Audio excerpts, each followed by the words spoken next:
Welcome to TCS, the TechCentral Show, brought to you by TechCentral. We have a new name for the show. We used to be called TC Daily. We're now TCS, but you can still subscribe to us on YouTube at the same place. And that address, if you don't know it by now, is youtube.com/TechCentral. And you can also get us through any podcasting app, be it Apple Podcasts, Google Podcasts, Pocket Casts, or Spotify. Simply search TechCentral, one word in those apps, and hit that subscribe button, and you'll always get our shows when we publish them. Now, I'm joined all the way from Stellenbosch, the lucky bugger, by Paul Rowett, who co-founded and is leading a new venture called Toco. Now, Toco has drawn top investors, including the founders of fiber to the home company Vumatel and Michael Jordan, the celebrity venture capitalist and former F&B CEO. You're an illustrious company here, Paul. Welcome to the show. This new venture is all about cryptocurrencies and trying to save the world. Tell us a bit about Toco, how it got started, and who all is involved apart from the names I've just mentioned. Thanks, Duncan. Good to be here. The names you mentioned are quite accurate. And myself, I'm also, as you mentioned, a co-founder. So Toco is a venture that we've created as a way to make climate change easy, or climate action easy, rather, that every single person, communities around the world can come together around a shared purpose of valuing the action of removing carbon from the atmosphere. We all understand that climate change is a thing, and actually on my shirt I'm wearing the representation of atmospheric carbon concentrations in the atmosphere since the Industrial Revolution. We all know that there is an existential problem with an overproduction of carbon dioxide in the atmosphere, and we can go into the reasons why. But we wanted to focus on solutions. We think that the time for talking is over, and the time for action is now. So we got together, we put our heads together, and we have created a solution that we believe is easy for communities around the world to adopt, and has a chance to create tremendous impact. Now, Paul, you founded a company called Lobster Inc. I had a look at the website before we started chatting. It looks like it's in sort of content marketing space. Am I describing that correctly? And is that company still going? You're still running that business as well? No, we exited that business. It was an edtech platform. We focused on hospitality. So we trained skills, knowledge, procedure, and sold to, it was a B2B platform, and we sold to businesses in the hospitality sector, from luxury lodges through to big hotel chains around the world, Marriott, IHG, Hilton, etc. We built their content internally, translated it into more than 23 languages, moved to Geneva, had a head office in Geneva, and then eventually sold. We were training about 2 million people around the world in about 23 different languages. And we exited that business about 2.5, 3 years ago with my co-founders. And that's really where the journey into climate and climate tech started. Right. Well, how did it start? I mean, this is not the usual business venture that people go on. You're starting this business with two guys who are known for fiber to the home initiatives. I know Neil very well. He's in fact, I met with him when he first trenched the first bits of the Vumatel network in Parkhurst. Must have been about 7 or 8 years ago now. And I never sort of pitched Neil in the climate space. How did you guys all get together? Yeah, it's an interesting question. So I think after the Lobster Inc. exit, it really piqued my interest in climate change. I wanted to focus on my next kind of chapter being a legacy focus and follow purpose, rather than just profitability. I know that Joe and Neil, after they had some time and space to think after their Vumatel exit, I think Joe happened upon this when they were building Vumatel. They had an idea of connecting the solar panels also to the homes, because they had ducting under the pavements. And I think that's when he started kind of down the carbon credit kind of side of things, trying to understand the voluntary carbon market and how the mechanics of the voluntary carbon market worked. And then when he had a bit of space and time, I think during lockdown, Joe really kind of put his mind to work at solving this problem. And I met them kind of during that time, and we kind of formulated this idea. But Joe did most of the thinking, as I said, during lockdown, when he had the space and time to really kind of apply his mind, bounced ideas off Neil at the time, got some international economist consultants to look at his paper, and really kind of did the due diligence during that time. And we got introduced through a mutual friend. At the same time, I was kind of on my own climate journey, struggling to understand the incentives around the removal of carbon dioxide. Everybody knows it's a very important activity, but I kept coming back to understanding why people would value it, why people would actually do it when emitting carbon dioxide is often cheaper than not emitting carbon dioxide, and how could we manage to solve this incentive? And at that time, when those questions were going on in my head after what I had learned in the previous 2 years, is when I met Joe and Neil. And yeah, my first time reading Joe's paper, I think I stayed up till 4 a.m. because I had this kind of eureka moment. It felt to me that Joe had thought through the incentive correctly and had settled on something that did solve it, in my opinion. Yeah. So that's how we met, through a mutual friend. Okay. So this new digital currency, it's called the Toco, where each unit of this crypto in circulation represents 1 ton of carbon dioxide equivalent removed from the atmosphere. How does it work exactly? Please take us through, in simple English, assuming I know nothing about blockchain or crypto, exactly how this concept works. Yeah, so I need to correct your first statement, Duncan. It's not a cryptocurrency. I've already got it wrong. And we're quite proud of that fact. So we've worked very hard to keep ourselves out of the cryptocurrency space, and we can go into many reasons for that. And I think maybe let's start there. It's a digital currency that looks and feels more like fiat currency or normal money. And it is not an anonymous. It's not anonymized, and it has a central authority. And I'll go into all the details and specifics around that. But it's not decentralized and it's not anonymous. And we, very importantly, we want to make it a transactional currency. So hence the reason why we're piloting in Stellenbosch. But our aim, our purpose is that this becomes a transactional currency around the world. Why transactional? Because we believe currencies need to have utility. You need to be able to use them to buy your coffee, your lunch, your beers after work, your shopping online, and everything in between. Otherwise, we don't believe that if a currency has no utility, then it's kind of going to be phased out. So how does it work? Very simply put, it's money as tons of carbon stored in a digital wallet on your phone. What that means is that there's 2 entities: the Carbon Reserve, which is a foundation, a not-for-profit foundation based in Geneva, Switzerland, purchases carbon credits, verified carbon credits. We call those carbon mitigation assets. It's proof of carbon that has been removed. So we purchase those, we hold those as assets. We apply a slight risk mitigation factor depending on the type of credit. I can go into more detail around that. But we grade the credits in terms of quality. When I say quality, I mean mitigation value. So has a ton actually been removed? And the proof of that is how we consider value. Generally, the more expensive the credit, the higher the proof, and the better the verification factors are that ton had been removed. We work with third-party verification entities. We buy from their registries, but we operate within the voluntary carbon market and a construct that has been around for over 20 years.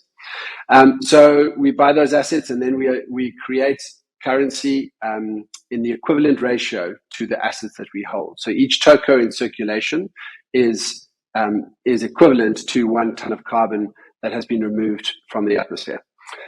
So as the as the currency in circulation within communities. So let's take Stellenbosch as an example, because we are proving our concept here. The more currency in circulation and the more individuals that demand to spend in Toco rather than spending in rands places demand on the creation of more Toco. The creation of more Toco can only happen by buying more carbon reduction assets, carbon mitigation assets.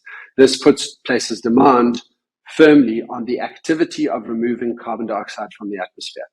So the activity of spending in the transactional environment, buying coffee, buying your lunch, buying a t-shirt, whatever you're shopping, using Toco places demand on the activity of removing carbon from the atmosphere.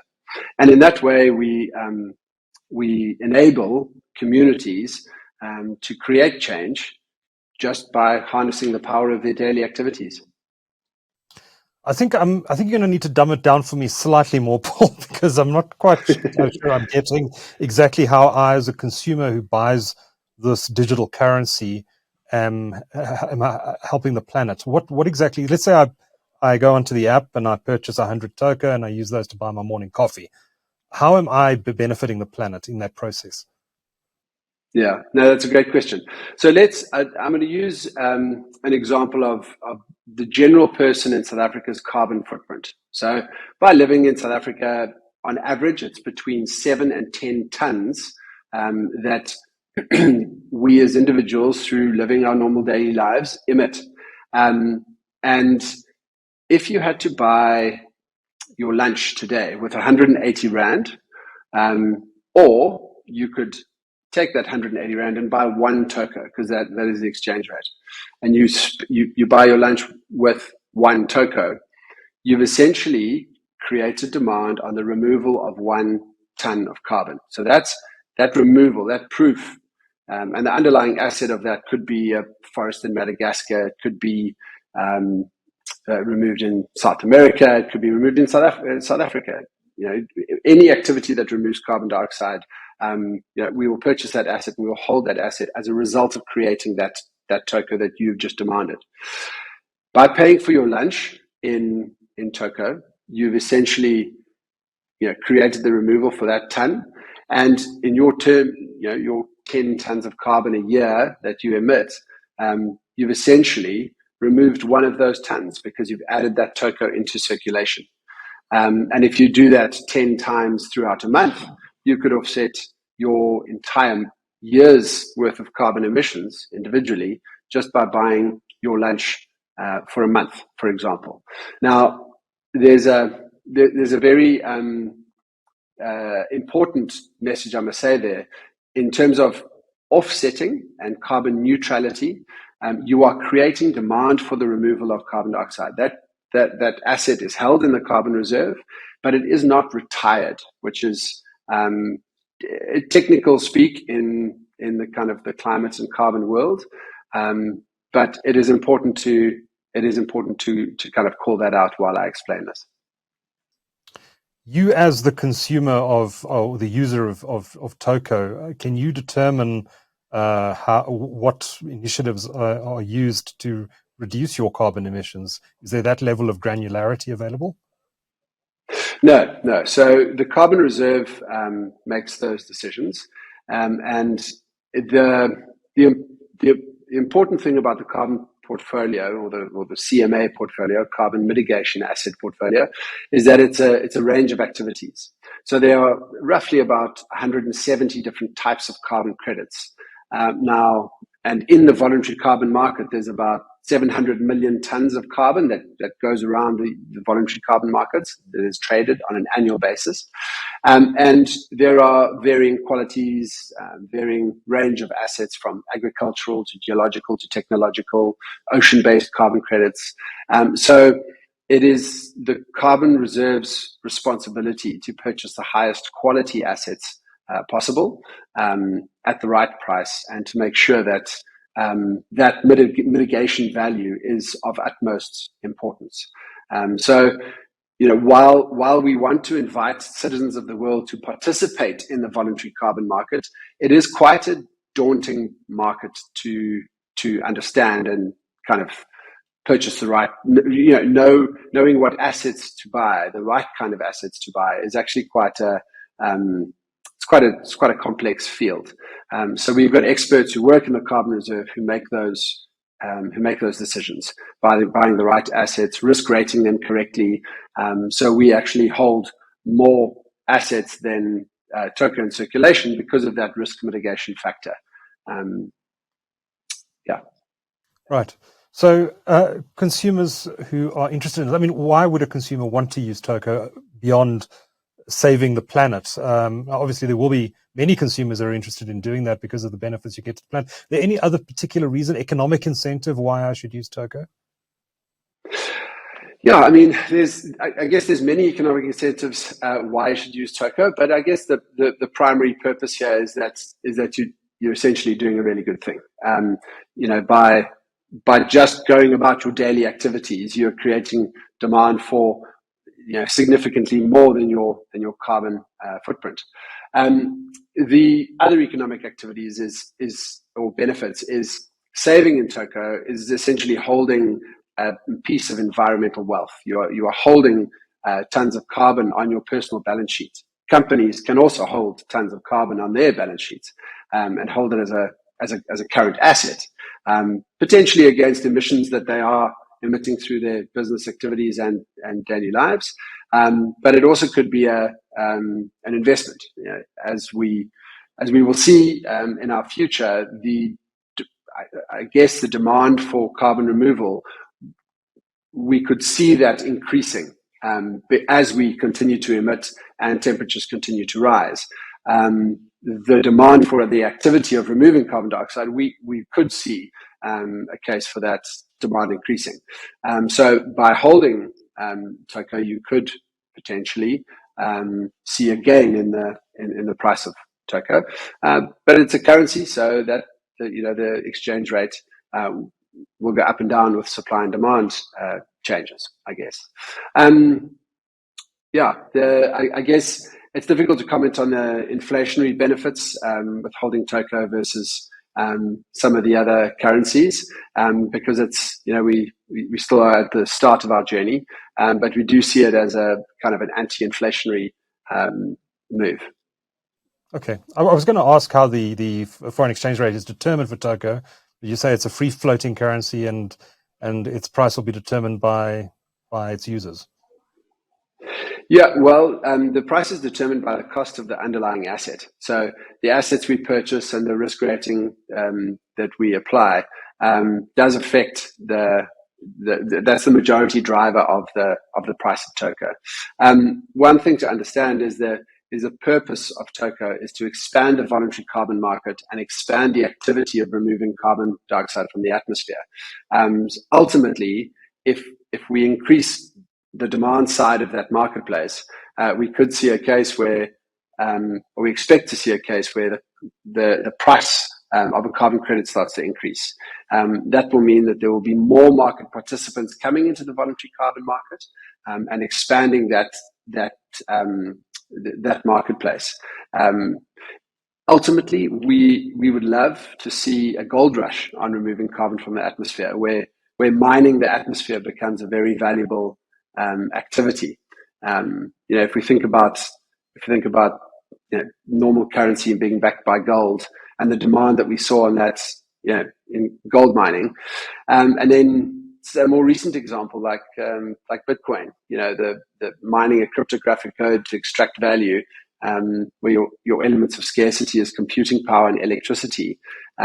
Instead of proof of work being the thing that creates the value, we would love to see a world where proof of carbon is the thing that creates the value, because then we're pointing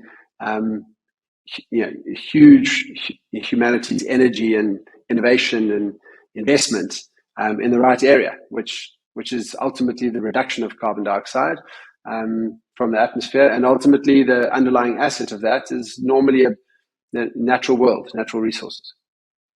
So there's no proof of work Bitcoin style mining going on with your digital currency? No. The only, the proof is the proof of carbon removed from the atmosphere. So that also is a good way to think about it. In the Bitcoin world, you would need proof of work, you need the cryptographic code to be mined, et cetera, et cetera. But to create a toco, you need to mine the atmosphere. You need to remove carbon dioxide from the atmosphere.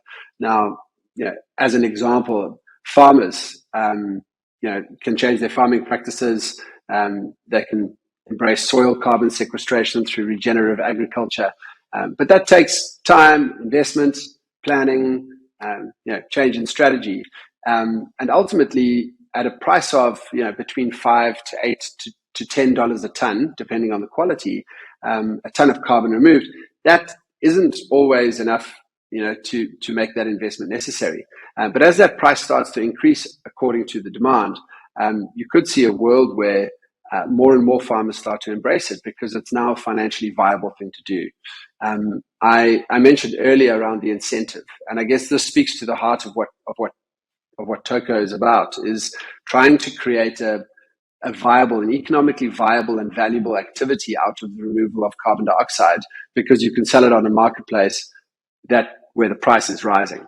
And if you can do that, if carbon dioxide had this utility, had this use case, and was a valuable activity to mine it and a valuable commodity to sell, then you could see huge, large scale reductions of carbon dioxide from the atmosphere. Okay. How do you determine how many tocos are out there? Bitcoin is limited to 21 million Bitcoins, I think it is, that will ever be mined. Are there similar limitations on Toco? No, there's no limitations on Toco. The more tocos demanded, the more we'll have to go and create them, and I've explained the mechanism of creating the currency. Communities, we hope, will embrace Toco. Companies will embrace the concept of Toco. And if we see this huge spike in adoption, the challenge we see and the challenge we foresee is the supply in the voluntary carbon market. So we'll need to expand that very quickly. To put that in perspective, so the limitation and the element of scarcity that I think you're referring to there is the cost of mining carbon from the atmosphere, the cost of removal, the process of that, the planning, the strategy, the R&D, and ensuring that is measured and verified correctly. There's all costs, and that all takes time and investment. So there is that level of expense and investment and element of scarcity. We often talk about carbon dioxide as having actually very similar properties to gold. It's expensive to mine. It's relatively scarce. It is divisible, and it has little other use case outside of the base for money. It's seen as with gold, it's soft and malleable. It was never used for weapons or industry, and it's gold was used as a signal of wealth. You had excess money, so you could display it on your person. Whereas CO2 is more of a virtue signal. I care for the environment. I care for the future. Therefore, I am going to reduce my carbon footprint and my communities and my countries, or my companies. So there is that element of pride of taking care of the future of the planet. Take me through the business model here. I see there's a 1% transaction fee on all transactions. Is that how this business makes money? Are there other revenue opportunities? Correct. Yeah, the 1% transaction fee, and that's built into the payment network. The payment platform is built off a blockchain, but we built our own blockchain to ensure that we could control the proof of identity and the individual's KYC, know your customer. So we built that into the blockchain. We also built some anti-money laundering (AML) protocols into the blockchain, so it's incredibly safe. I also mentioned the centralized nature of the carbon reserve, so that identifies it as not a cryptocurrency and behaves more like a fiat currency. But yes, the business model is relatively simple. It's a 1% transaction fee levied on the sender. So the sender of the currency makes use of the service of exchange, and therefore pays the 1% payment fee. Okay. And so you're rolling this out in Stellenbosch. Have you contracted yet with merchants? Can I actually go into a coffee shop, for example, in Stellenbosch today and spend Toco? Absolutely, Duncan. In fact, you can. We're very proud of the fact that you can spend a couple of days just spending in Toco. You can have a coffee, you can go for breakfast, you can go shopping, you can buy yourself some nice new clothes. You can go for a haircut if you like. I can see you probably don't need that right now. You can stay in a hotel. You can go out to a wine farm. You can go for a beer after work. You can go out for a lovely dinner. You can choose between an array of restaurants, and you can do that all in Toco. So yeah, our aim is to get every merchant in Stellenbosch accepting Toco. And the reason why we really kind of hyper focused on one town is that we want it to be everywhere. We're signing on users at the moment, and the response has been quite phenomenal in terms of people adopting it, merchants adopting it, and everybody's talking about it. I think it's been a good decision to launch in Stellenbosch. Besides the fact that it's great to be here and it's in our backyard. So you're welcome to come down and spend your whole day or 2 days in Toco. I might do that at some point. It's about time I came down for a visit to Stellenbosch, actually. What's the regulatory side of this? Do you have to get licenses from the FSCA and other regulatory bodies? How is a business like Toco regulated in South Africa? Yeah, that's a great question. We spent the better part of kind of 6 months last year investigating that. So important to know that Toco is registered out of Switzerland. So we're governed by a lot of the Swiss regulations when it comes to how the payment network is administered. And the reason why we chose Switzerland is because they've got very defined, relatively advanced legislation on operating a blockchain payments network, and very clear specified ways in which you're doing it. And the Swiss obviously are also very thorough in their approach. So the challenge was mirroring those regulations which we were complying with the local regulations. South Africa's regulations are still in the state of development and are being advanced at the moment. Recently, late last year, we were kind of given the guidance that we must become an FSP, and that will be happening in June this year. There's the application process open, so we will certainly comply with that. It's important to mention that we spent a lot of time with the compliance committee in Standard Bank, and we're proud to say that we partnered with Standard Bank. So when there is a transaction with Toco, when you're exchanging rands to Toco, it's a bank-to-bank transaction, which is quite important, as I think most people, when they think digital currency, they think cryptocurrency, some far removed, distant location. But we're very proud of the fact that we partnered with South Africa's oldest bank with such a kind of innovative solution, and also using another thing that we're proud of in terms of innovation is having this blockchain payment network integrated with the traditional finance world. We believe that the technology suite of blockchain it's a phenomenal technology, but the application of cryptocurrency, it's going to be difficult for that to be integrated into the traditional banking sector because there's no KYC and it's anonymous and decentralized.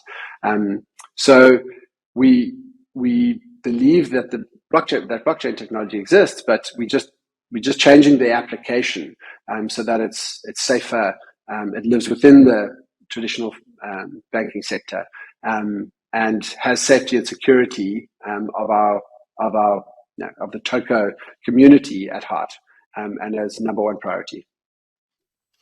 I know that Bitcoin and similar cryptocurrencies were developed originally as transactional currencies. I know this isn't being pitched as a crypto; it's a digital currency. But you want this to be a transactional currency. You want people to spend tokens in coffee shops or wherever they happen to be. Yeah. But in the cryptocurrency space, we've seen a lot of cryptos becoming investment vehicles. People put money into Bitcoin as a hedge against the rand, for example, or they just expect the value of Bitcoin to increase over time, so they're not using it as a transactional currency. Do you expect that some people will invest in Toco as an investment rather than as an e-wallet or a means of spending that money? And if they do that, is that a problem, or would you welcome investors in the currency? Absolutely. Look, if you hold Toco, you're holding a piece of environmental wealth, as we say. You're holding tons of carbon, and that can never be a bad thing. I think the reason why some of the cryptocurrencies are more attractive investment vehicles is because there's volatility, and if you trade that volatility smartly, you can make a huge amount of money. I don't believe we'll see that level of volatility within Toco because it's a centralized. There's a centralized authority, the Carbon Reserve, that will that it will be buying assets to make sure that the price is maintained. And because of this underlying asset, we don't see huge volatility spikes. So, at the moment, we're still early days. So, we're not seeing huge demand just yet. But as soon as we launch with banks as market makers, which we plan to do later this year, and have Toco on their exchanges, we'll open it up to much bigger demand signals and demand swings. So at that time, maybe that's the thing. But to answer your first question, would we be happy if people invested in? Absolutely. Any demand placed on Toco places demand on the activity of removing carbon from the atmosphere. So it can't be a bad thing. Okay. Now I'm in Joburg. Can I buy Toco right now, or do I need to be a resident of Stellenbosch? Absolutely, Duncan. You can log on to your app store. You can download Tocos, TOCOS, load the wallet, go through the security steps. You'll need to do KYC, so you'll need your ID and proof of address. Buy Toco to offset against your footprint. You can hold it for the moment, but then the next time you're in Stellenbosch, you can come and buy coffee and lunch and use it as a transactional currency. We will be expanding into South Africa second half of this year, and globally as well. So this is a global initiative, and we're just kind of testing and iterating in Stellenbosch. But we foresee after June to be launching in the rest of South Africa and globally.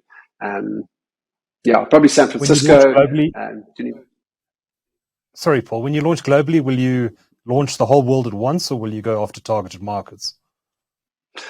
It's a very interesting question. I think the strategy of launching in one town works quite nicely because you get that velocity of money. You have lots of consumers and lots of merchants, and there's lots of utility to use the money. Like every store you go into, you see Toco around, so it becomes a kind of an easier habitual thing to do. But the strategy for launching globally is actually to turn it over to communities and say, here's a platform where you can enable climate action. Go and run it yourselves.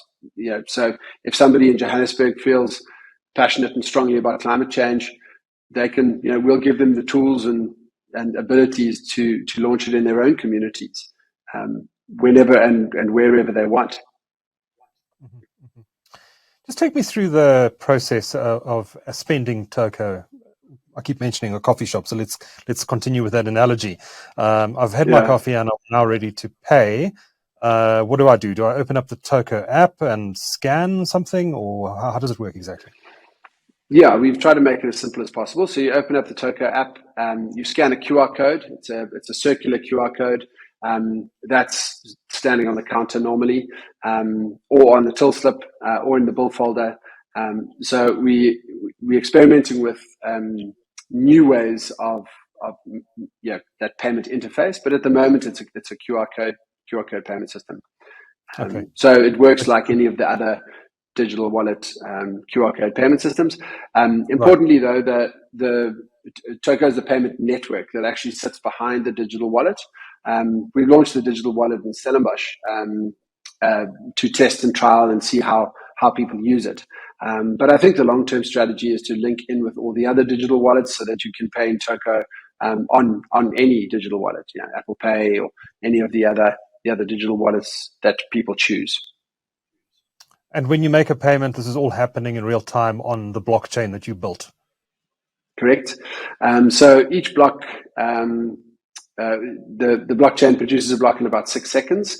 So average time for a transaction is 6 seconds, and that's whether you are, whether you're doing it here or any location. So around 6 seconds, and the blockchain can facilitate about 2,000 transactions a second. 2,000 a second. Wow. Okay. And can scale, I presume. You have the ability to scale it as you need to, as the system grows. Absolutely. Yeah. So we kind of thought about and built scale into the original architecture of how we put the blockchain together. And it scales really nicely. From a couple of the decisions that we made early on, we can see it's moving up to, it's 2,000 transactions a second at the moment. Obviously that kind of demand will take a while to come to fruition. But we wanted to make sure that when we do scale, that the ability in the architecture is there. And then the 1% fee, I know you mentioned this, but who pays that fee again? Is it the merchant or the consumer? So the consumer pays a 1% fee, and merchants pay a 0% transaction fee, which is quite unique in terms of payment systems, because a lot of the other payment systems or payment rails, there's about 2.5% to 3% on average. So we've seen a good response from merchants, and we want to try and encourage consumers to support merchants who are enabling this network. But merchants are responding really nicely to the 0% transaction fee. And obviously once they become a sender, then they pay the 1% transaction fee. Yeah. So was that a deliberate strategy to get merchants hyped up about using this platform? Because at the moment they're paying, as you said, 3.5% credit card fees to the banks, for example, for fiat currency transactions. Was it a deliberate strategy to get the merchants excited about an alternative? Also, that we didn't necessarily see charging merchants more as a strategy for growth. Yes, so we wanted to get them excited. We wanted to get them on board. So we did create a system that facilitated a slightly easier conversation, for sure. Yeah. Mm-hmm. Okay. Where does the name Toco come from?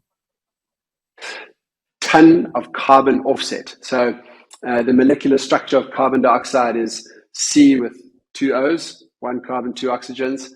So ton is the lowercase metric symbol for 1 metric ton. So ton of carbon offset, and TOCO. Yeah. So that's where the name comes from. Ton of carbon offset. Okay. Great. And then lastly, Paul, how do I access? You mentioned the apps. You can search in the App Store. It's iPhone and Android, right? Correct. Yeah. So just search TOCOS. Yeah. So, and download the wallet. You can register. We need your email address, and then go through the security protocols. There's a 12-word security phrase, which importantly each consumer needs to store in a very safe place.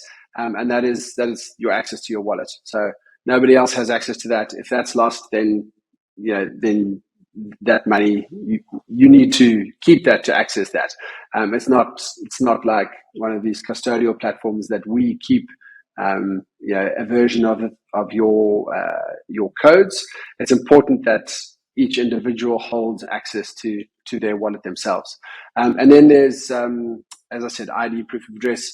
You log on and then you buy tocos with any credit card or any debit card, and you do that through the application. And again, just importantly, that's a bank-to-bank transaction.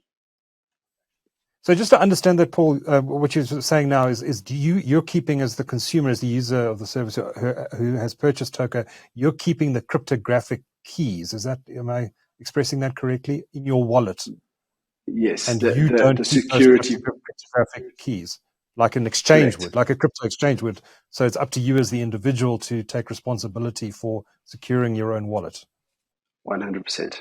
100%. It's security in your own hands, which we believe also is something that differentiates us from a crypto or an exchange, is that you are in control of your money and your tokos.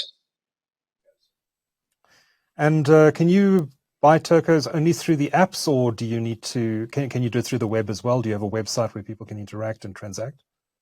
Yep, absolutely. You can download where you can log on the web browser. It's tocos.org, and you can sign up there. You can log on to the web browser, and if you're interested in it, you can leave it. And we're not in your area at the moment. You can buy tokos within South Africa. So outside South Africa, if you're not on the South African App Store, we're not there yet.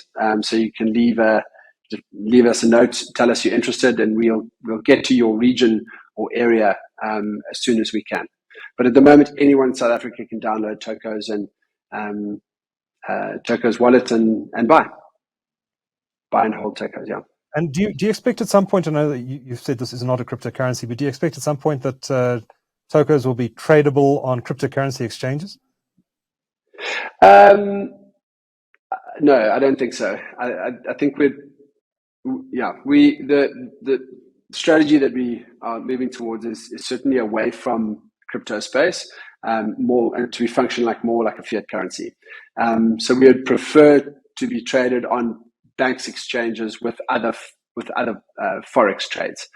So that's where we're aiming towards. Yeah. So to be part of the kind of traditional institutional financial sector with all the other currencies.